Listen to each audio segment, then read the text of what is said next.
இன்றைக்கி டேட்டா ஸ்ட்ரக்சர்ஸில் வந்து QADT வந்து பார்க்க போகிறோம். ஸோ க்யூன்றதை வந்து என்ன சொல்லுவாங்கன்னா லீனியர் டேட்டா ஸ்ட்ரக்சர் அப்படின்னு சொல்லுவாங்க. ஸோ லீனியர் டேட்டா ஸ்ட்ரக்சர்னா வந்து டேட்டாவை வந்து ஆர்டராக ஒன் பை ஒன்னாக தான் வந்து ஸ்டோர் பண்ண முடியும். அப்படி க்யூ வந்து என்ன பிரின்சிபலை வந்து ஃபாலோ பண்ணுதுன்னா வந்து FIFO, அதாவது ஃபஸ்ட் இன் ஃபஸ்ட் அவுட் அப்படின்றது. யார் வந்து ஃபஸ்ட்டாக வந்தாங்களோ அவங்க தான் வந்து ஃபஸ்ட்டாக வந்து வெளியே போவாங்க. இப்போ வந்து தேட்டர்லாம் வந்து டிக்கெட் வாங்கணும்னா ரோவில் நிற்கிறப்ப ஸோ யார் வந்து ஃபஸ்ட்டாக வந்தாங்களோ அவங்களுக்கு தான் ஃபஸ்ட்டு டிக்கெட் கொடுப்பாங்க. அதுக்கடுத்து நெக்ஸ்ட்டு. ஸோ அதான் வந்து FIFO பிரின்சிபல். அதான் சொல்லியிருப்பாங்க த எலமெண்ட் இன்சர்டட் ஃபர்ஸ்ட். எந்த எலமெண்ட்டை ஃபஸ்ட்டாக இன்சர்ட் பண்ணிட்டீங்களோ அந்த எலமெண்ட்டை தான் ஃபஸ்ட்டாக வந்து ரிமூவ்டு ஃபர்ஸ்ட் பண்ண முடியும். இந்த QADTயில் வந்து 2 பாயிண்டர்ஸ் யூஸ் பண்ணுறாங்க. ஃப்ரண்ட்னு ஒரு பாயிண்டர், ரியர் அப்படின்ற 2 பாயிண்டர் யூஸ் பண்ணுறாங்க. இன்சர்ஷனை வந்து பெர்ஃபார்ம் பண்ணுறதுக்கு ரியர் அப்படின்ற பாயிண்டர் யூஸ் பண்ணி ரியர் எண்டில் வந்து பண்ணுவாங்க. ஸோ டெலிஷன் வந்து எங்கே பண்ணுவாங்கன்னா ஃப்ரண்ட்டில் வந்து பண்ணுவாங்க. ஸோ அதாவது யார் இந்த தான் வந்து க்யூ டேட்டா ஸ்ட்ரக்சர் இந்த மாதிரி தான் பின்னாடி வந்து ஆட் ஆகிட்டே இருக்கும். யாராச்சும் இன்சர்ட் பண்ணணும்னா அதுக்கு வந்து இந்த ரியர் எண்டில் வந்து முன்னாடி இங்கே வந்து இன்சர்ட் பண்ணுவாங்க. ஸோ டெலீட் பண்ணணும்னா ஸோ ரிமூவ் ஆகி ஃப்ரண்ட்டில் வந்து டெலீட் ஆகி வந்து போவாங்க. ஸோ இதை வந்து இந்த QADTயை வந்து எப்படி இம்ப்ளிமெண்ட் பண்ணலாம்னா அரே யூஸ் பண்ணி இம்ப்ளிமெண்ட் பண்ணலாம், லிங்க் லிஸ்ட் யூஸ் பண்ணி வந்து இம்ப்ளிமெண்ட் வந்து பண்ணலாம் க்யூ டேட்டா ஸ்ட்ரக்சர். ஸோ இதில் வந்து பேசிக் ஆப்ரேஷன்ஸ் ஆஃப் க்யூ வந்து என்னென்னா NQ DQ ஆப்ரேஷன். இந்த 2 தான் வந்து மெயினான க்யூ ஆப்ரேஷன்.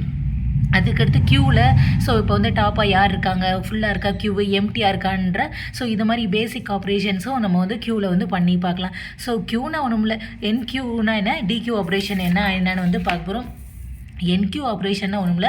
ஸோ வந்து ஒரு க்யூவில் ஒரு புது எலமெண்ட்டை வந்து இன்சர்ட் பண்ணுவோம்ல, ஸோ அந்த ப்ராசஸ்க்கு பேர் தான் வந்து என்னென்னா NQ ஆப்ரேஷன்னா என்னென்னா so the process of inserting the new element rear end, அதாவது லாஸ்ட்டு பேக் சைடில் வந்து ஒரு புது எலமெண்ட்டை வந்து இன்சர்ட் பண்ணுறதுக்கு பேர் தான் வந்து என்னென்னா NQ அப்படின்னு வந்து சொல்லுவாங்க. ஸோ இதில் வந்து என்ன அல்காரிதம் வந்து இன்சர்ட் பண்ணுறதுக்கு முன்னாடி என்னென்ன செக் பண்ணணும்னா ஸோ ஃபஸ்ட்டு வந்து நம்மளால் ஃபுல்லாக இருந்தால் இன்சர்ட் பண்ண முடியுமா, ஃபஸ்ட்டு வந்து அது ஃபுல்லாக இருக்கா, அது ஸ்பேஸ் இருக்கா அப்படின்னு வந்து பார்த்துட்டு தான் வந்து க்யூவில் வந்து இன்சர்ட் பண்ணணும். அதுக்காண்டி தான் வந்து ஃபர்ஸ்ட் என்ன சொல்லியிருப்பாங்கன்னா செக் வெதர் த க்யூ வந்து ஃபுல்லாக இருக்கா அப்படின்னு வந்து பார்க்கணும்னு சொல்லுவாங்க.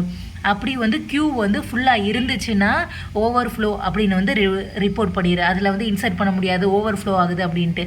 அப்படி இல்லை க்யூ வந்து எம்டியாக இருக்குது, ஃப்ரண்ட் ரியர் ஒரே இடத்துல தான் இருக்குது, க்யூ வந்து எம்டியாக இருக்குது அப்படின்னா அதை வந்து எப்படி இன்சர்ட் பண்ணுவாங்கன்னா ஃபஸ்ட்டு வந்து இப்போ வந்து ABCD 3 இருக்குன்னா ஸோ 0ன்ற பொசிஷன், ஸோ 1 2 3 இந்த அறையில் வந்து 0லேருந்து ஸ்டார்ட் ஆகும். ஓகேவா? ஸோ இப்போ வந்து பின்னாடி வந்து பேக் சைடில் வந்து அப்படின்றத இன்சர்ட் பண்ணணும்னா ஃபஸ்ட்டு வந்து ரியர் வந்து எப்போ பாயிண்ட் பண்ணிக்கிருந்துச்சு, லாஸ்ட் எலமெண்ட் D இருந்துச்சு. இப்போ வந்து இன்சர்ட் பண்ணணும்னா ஸோ ஃபஸ்ட்டு வந்து ரியர் வந்து இன்க்ரிமெண்ட் ஆகும். இந்த தேர்ட் பொசிஷனில் இருந்த ரியர் வந்து இங்கே என்ன சொன்னால் 4th பொசிஷனுக்கு வந்து ரியராக வந்து மாறிடும். அதுக்கு அடுத்து வந்து புது எலமெண்ட்டு அதுதான் சொல்லியிருப்பாங்க.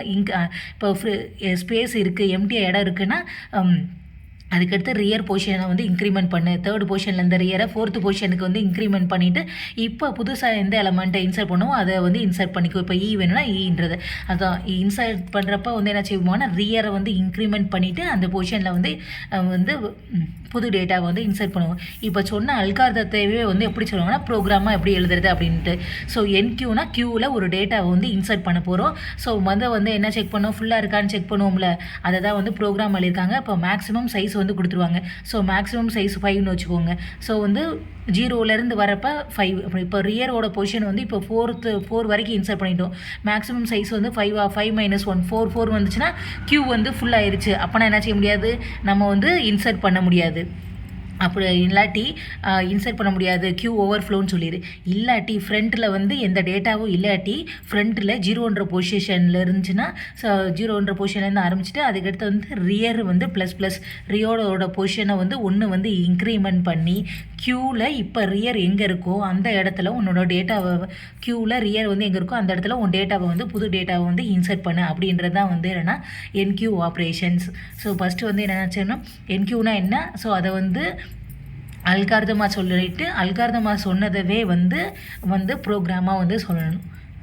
அதுக்கடுத்து வந்து என்ன ஆப்ரேஷன்னா DQ ஆப்ரேஷன். ஸோ DQ ஆப்ரேஷன்னா என்னென்னா த ப்ராசஸ் ஆஃப் ரிமூவ், அந்த க்யூவிலேருந்து ஒரு எலமெண்ட்டை வந்து ரிமூவ் பண்ணுறதுக்கு பேர் தான் வந்து DQ operation.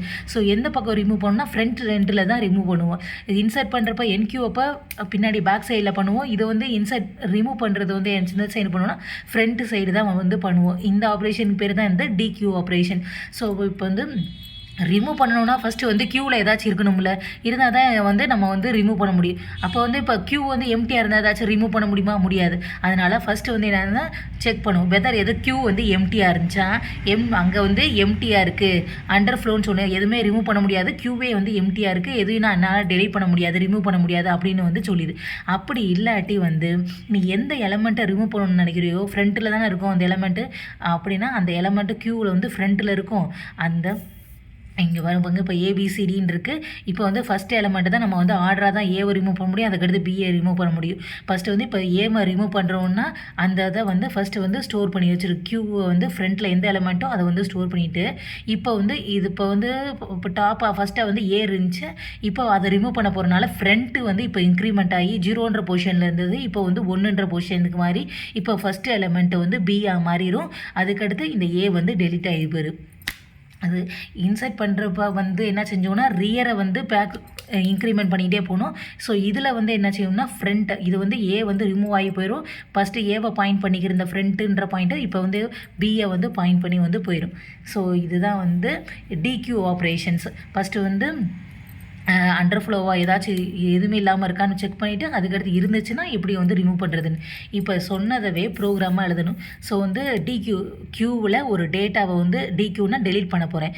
So front equal to -1 அப்படின்னா என்ன அர்த்தம்னா, ஸோ இது வந்து என்ன செக் பண்ணுறதுன்னா க்யூவில் வந்து ஏதாச்சும் இருக்கா அப்படின்னு வந்து செக் பண்ணுறதுக்கு இது ரெண்டும். எதுவுமே இல்லாட்டி வந்து க்யூ வந்து அண்டர் ஃப்ளோ அதில் ஒன்றுமே இல்லை அப்படின்ட்டு -1 வந்து ரிட்டர்ன் பண்ணிடு.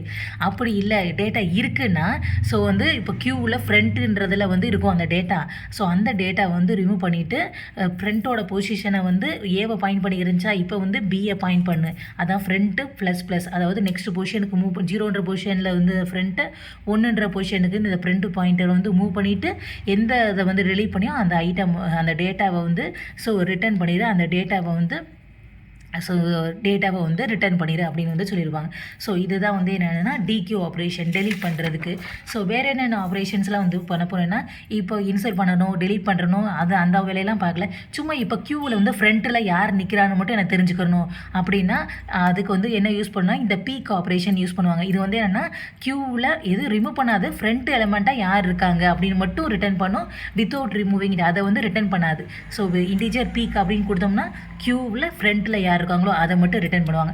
அதே மாதிரி இன்சர்ட் டெலிஷன்லாம் பண்ணல, இப்போ க்யூ ஃபுல்லாக இருக்கா எம்டியாக இருக்கான்னு மட்டும் தெரிஞ்சுக்கிறணும் அப்படின்னா ஸோ அதுக்கு வந்து யூஸ் பண்ண பூலியன் போட்டு யூஸ்ஃபுல் அப்படின்ற ஃபங்க்ஷன் யூஸ் பண்ணுவாங்க.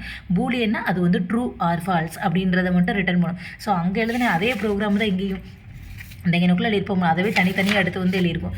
ஸோ இப்போ வந்து மேக்ஸிமம் சைஸை வந்து ரீச் பண்ணிடுச்சுன்னா அங்கே ஒன்றுமே இல்லாட்டி ட்ரூன்னு வந்து ரிட்டர்ன் பண்ணிடும், அப்படி இல்லாட்டி வந்து ஃபால்ஸு வந்து ரிட்டர்ன் பண்ணும். அதே மாதிரி இஸ் எம்டின்ற ஃபங்க்ஷன் வந்து செக் வெதர் க்யூ வந்து எம்டியாக இருக்கா அப்படின்னு வந்து பார்க்குறது. ஃப்ரண்ட் ஈக்குவல் டு -1 அங்கே ஒன்றுமே இல்லைன்னா ட்ரூன்னு வந்து ரிட்டர்ன் பண்ணும், இல்லாட்டி வந்து ஃபால்ஸுன்னு வந்து ரிட்டர்ன் பண்ணும்.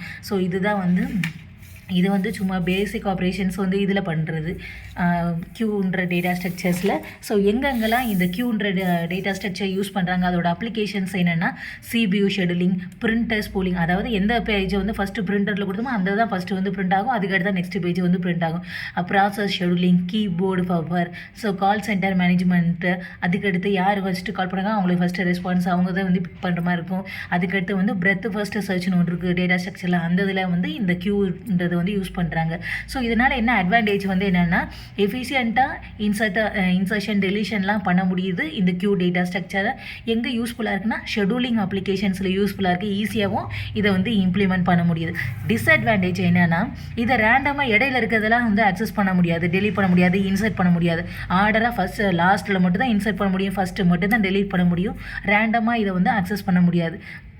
அதனால ஸோ அதுக்கடுத்து இதில் வேறு என்ன ப்ராப்ளம் இருக்குன்னா ஸோ க்யூ வந்து ஃபுல் ஆகிடுச்சுன்னா ஓவர் ஃப்ளோ ஆகும், இல்லாட்டி வந்து அண்டர் ஃப்ளோ ப்ராப்ளம்லாம் வந்து அக்கர் ஆகும். ஸோ இதுதான் வந்து க்யூ டேட்டா ஸ்ட்ரக்சர். ஸோ வந்து சர்க்குலர் க்யூ ஒன்று இருக்கும், சர்க்குலர் க்யூனா ஒன்று ஸோ இதே தான் இதே 2 பாயிண்டர் தான் யூஸ் பண்ணியிருப்பாங்க, இதே first in first out principle தான். இதுலேயே 2 pointer front and rear pointer use பண்ணியிருப்பாங்க. இதில் தான் என்கியூ டிக்யூ ஆப்ரேஷன் வந்து யூஸ் பண்ணுவாங்க. ஸோ இதில் எப்படின்னா ஒரு எலமெண்ட் வந்து சர்க்குலர் க்யூனா ஒரு எலமெண்ட் டெலிட் ஆகிடுச்சுன்னா அந்த ஸ்பேஸ் வந்து ஃப்ரீயாக இருக்கும், இந்த அதுக்கடுத்து இது பாயிண்ட் பண்ணும், அதுக்கடுத்து இந்த டெலிட் ஆகிடுச்சுன்னா இது போயிடும், அதுக்கடுத்து இந்த ஸ்பேஸில் வந்து ஃப்ரீயாக வேஸ்ட் ஆகிடும். இதே சர்க்குலர் க்யூனா அது ஒரு ஸ்பேஸ் எஃபிஷியண்ட்டாக ரொட்டேஷனாக வந்து யூஸ் பண்ணுவாங்க, அவ்வளோதான். ஸோ இதே தான் வந்து சர்க்குலர் QADTயும்.